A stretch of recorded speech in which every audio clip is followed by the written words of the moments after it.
उधारी चलते हो। आई सब लोग से कटनी कराबो गांव घर में लोग रह के कटनी करे नहीं खे जा कि चढ़ल जवान जोर भइल बा ए रजते कमजोर भइल बा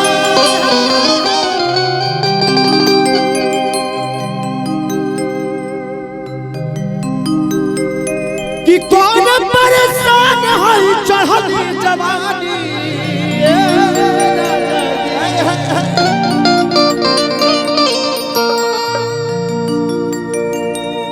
कि हसुआ धरावता कटनी करावता भाई हम अपने जिंदगी में ही गाना से इतना ना गोले बबुआ एजे से तू चालू भइल बड़ा याद रखी हो हमरा के 3 घंटा ये गाना गावे के पड़ रहे हम और भैया अपन ठीक रहनी हम ठीक रहनी दोनों आदमी ठीक रहनी आ खाली एक ही गाने भइल पूरा शादी में कि घाम लगता जे राजा घाम लगता लेकिन ऐसे ना रे कटनी करे के पड़ी रहा उठी हंसुआ लेके बैठी ओ माय गॉड सुनील भैया जैसे हम गाना शुरू किए ना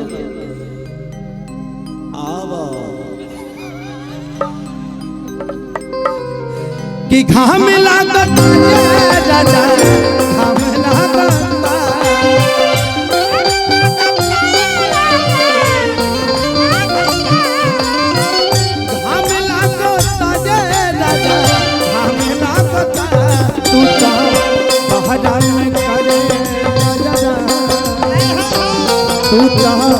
बहरा में करे चैत में हमारा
औरत ये कहती है।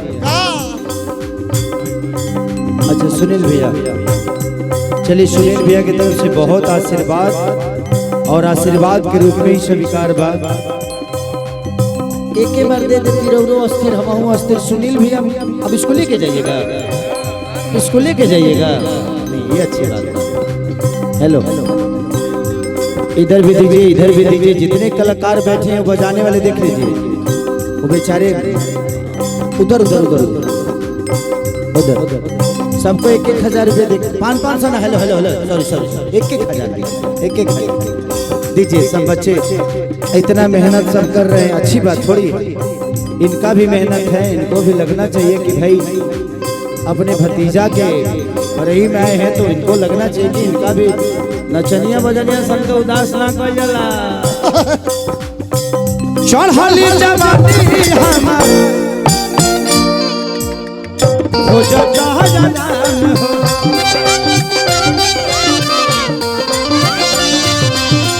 चढ़ली जवानी हमार हो जाता है,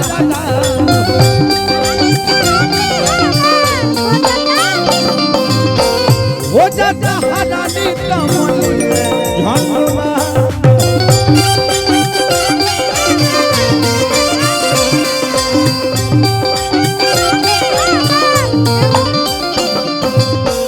हमला तो ताजे राजा घामला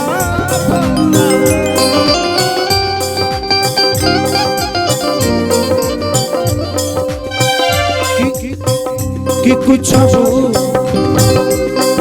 होता ना हमारा सकता चैत में हमारा।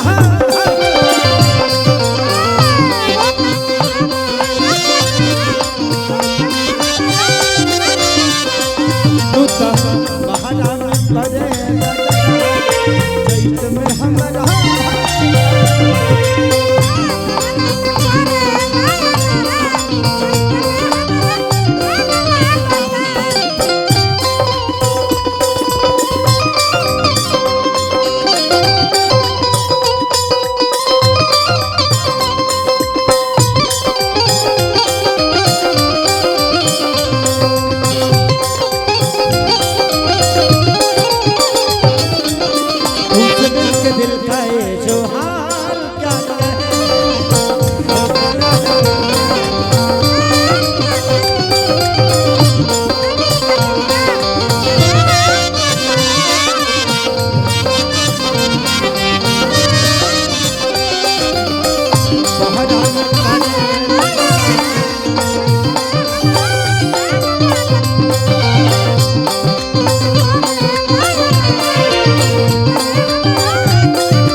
अभियो नए लगता रहता पुराना भैया देखा हमको याद बढ़त हम समझता रहा लागत है 5 6 7 साल।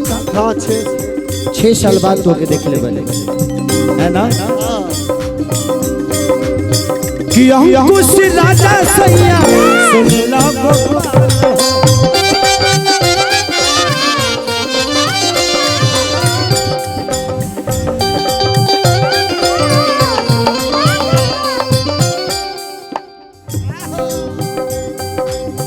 काहे न खेसारी रखो ताजा संभाल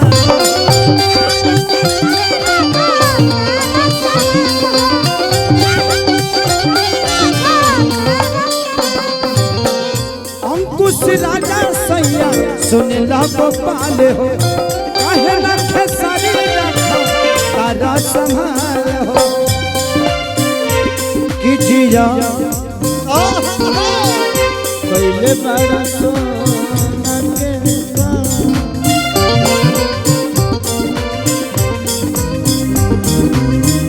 कि हमके काहे सोना के ले जाला सुबह चैत में हमारा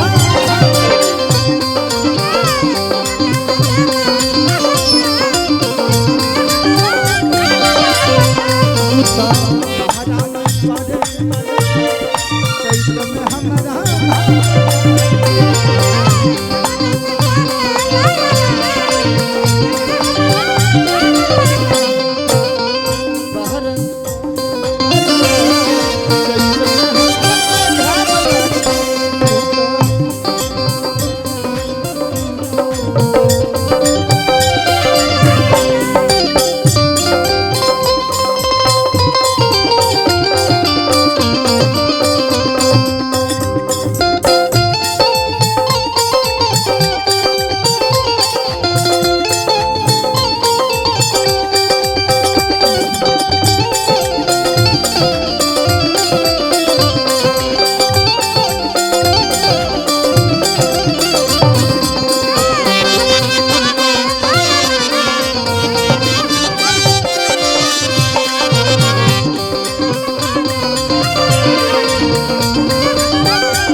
जनतनी तोहरो सैया पसंद के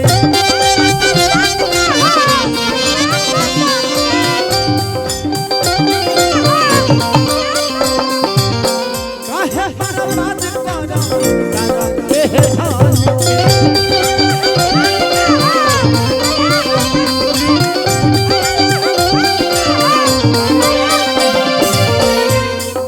तू तो होई है गया सरा तू तो होई है गया सरा तो चैत में हमारा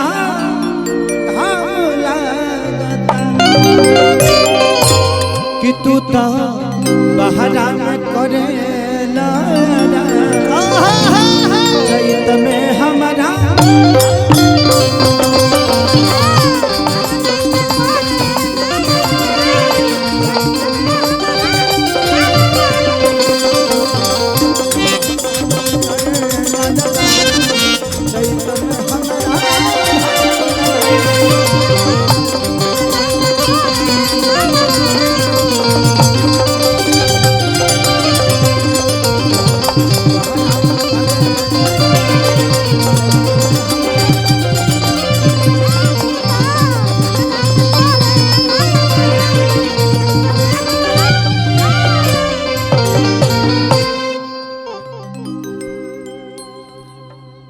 चलिए आज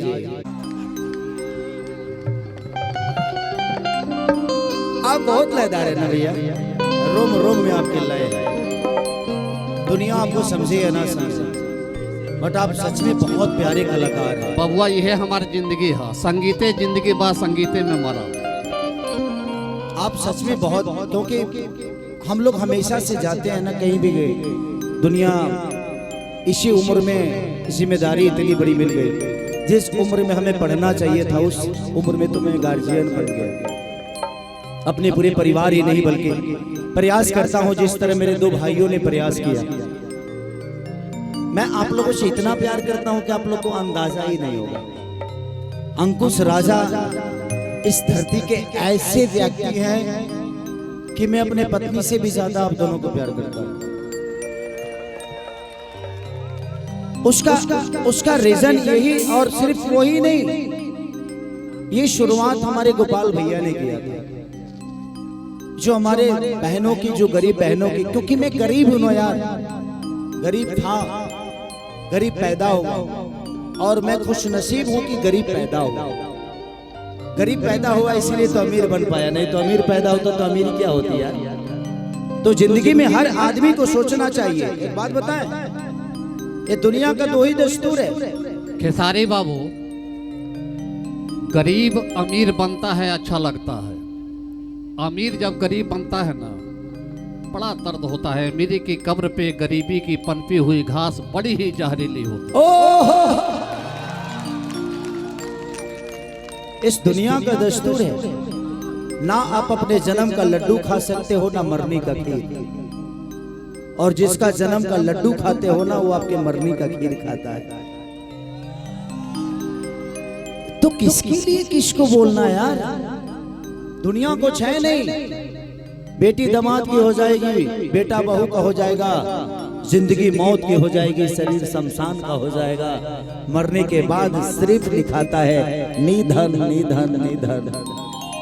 तो किस धन के लिए किसी को बुरा बोलना है यार। जिंदगी है, जी लो, पता नहीं कल, पता नहीं तो आज खराब मत करो। मैं हमेशा से प्रयास यही करता हूं कि जिनसे मेरा संबंध है उनको हमेशा संभाल के रखूं। दौलत, सुनील भैया जैसे लोग, मुन्ना बाबा जैसे लोग, हुलास भैया जैसे लोग हमारे मंच पे बैठे, हम सबके गार्जियन, मेरा ही नहीं बल्कि जितने भी कलाकार हैं सबके गुरु हैं हमारे गोपाल भैया। अगर ये बताओ जो तू 10 करोड़ रुपया कमाएगा उससे अच्छा बा कि 1 करोड़ के 10 गो आदमी बना लो, तो तू गरीब बड़ा, अमीरे नहीं बड़ा। 10 आदमी बना लीजिए, 10 करोड़ रुपये की जरूरत नहीं पड़ेगी। जब जरूरत पड़ेगी तो वो लोग ही आपके साथ खड़े हो जाएंगे। हाँ जी, ठीक है। इलेक्शन हुआ, रिजल्ट क्या हुआ नहीं हुआ, लेकिन मुन्ना बाबा ने जो सेवा किया है बक्सर की टाउन का या बक्सर के लोगों का, मैं बहुत कम मिला हूँ। बट मैं अखिलेश बाबा से हमेशा, किसी नेता की तारीफ बहुत कम लोग करते हैं, लेकिन कलाकार का अगर किसी नेता की तारीफ करता है तो समझो कि वो हृदय का आदमी है, तभी कलाकार तारीफ करता है। और अखिलेश बाबा ने हमेशा से मुन्ना बाबा को बोला कि भैया कुछ भी कहिए, राजा आदमी है। तो ये दिल को लगता है कि नहीं, हमें राजा तो चाहिए, क्योंकि हम फकीर हैं। मुन्ना बाबा की तरफ से 1 लाख रुपया आने वाला है।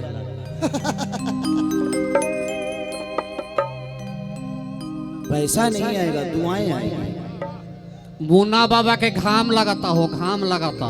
ऐसे घाम हमारा कि छाता किने का पैसा चाहिए ना।